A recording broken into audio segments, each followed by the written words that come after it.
You're fired!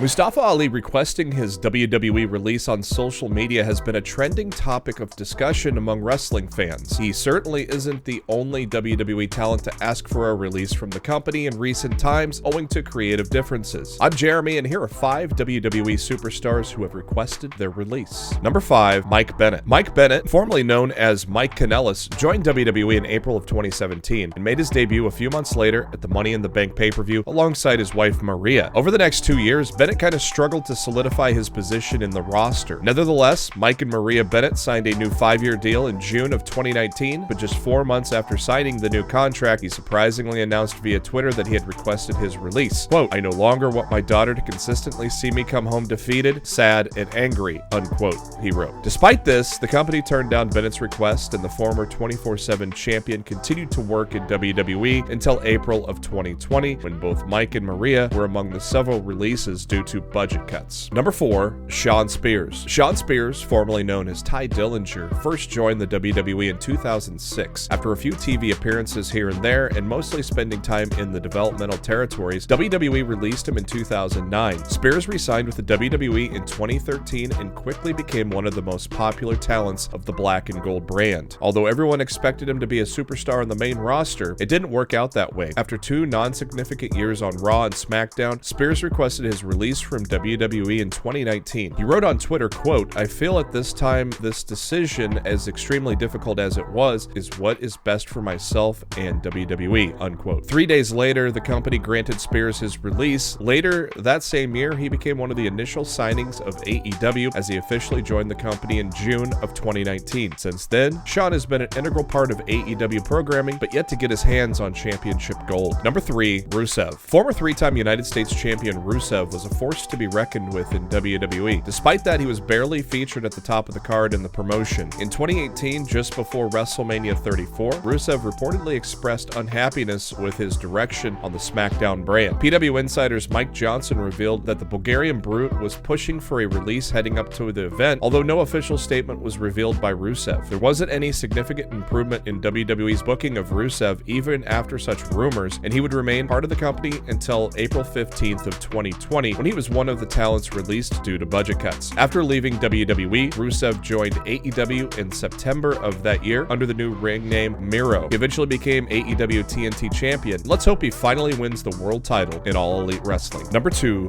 Luke Harper. Luke Harper competed for several years on the independent circuit before joining WWE in 2012. He spent nearly 7 years in Vince McMahon's company, during which he won the Intercontinental Championship, the NXT Tag Team titles, and the SmackDown Tag Team Championships twice. On April 19th of 2019, Harper posted an official statement on his Twitter account announcing that he had requested his release. Quote, "The decision, as difficult as it was, feels right for myself in WWE," unquote, he mentioned. According to reports, Vince McMahon himself turned down the former Intercontinental Champion's request, and Harper continued to work for the company a few more months. In December of 2019, WWE released Harper from his contract, which was followed by his signing with AEW. Under the ring name Brody Lee, he would continue to be a part of All Elite Wrestling before he tragically passed away in December of 2020. Number 1, Andrade. Andrade joined WWE in 2015 and spent several years in the company, during which he won the NXT Championship and the United States title. In October of 2020, the Mexican wrestler competed in his last match in WWE, where he lost to Angel Garza on Monday Night Raw. 5 months later, rumors started spreading that El Idolo had requested his release from the company owing to creative issues. Andrade didn't waste any time, and he took to Twitter to confirm these rumors. Quote, "The rumors are true, and I don't know what the future holds, but I want to make my dreams come true. Thank you for giving me so much support these last days," unquote. The company officially announced the release of Andrade on March 21st of 2021. Tony Khan must have had his eyes on Andrade, as he was signed to AEW almost immediately after the 90-day non-compete clause with WWE ended. Although Andrade has left Vince McMahon's company, his fiancée Charlotte Flair is still an active competitor on the promotion and the reigning SmackDown Women's Champion. These weren't the only 5 talents to do so. There have been many, and we will mention them in another video. And that's our list for today. Who is your favorite wrestler out of these 5? Let us know in the comments, and don't forget to subscribe to our YouTube channels by searching for Wrestle Binge by Sportskeeda, as well as our regular channel Sportskeeda Wrestling. Follow us on Twitter at SKWrestling_, and also head to our Facebook page, facebook.com/SKWrestling. That way you know when the latest news and content comes your way. Thank you for tuning in.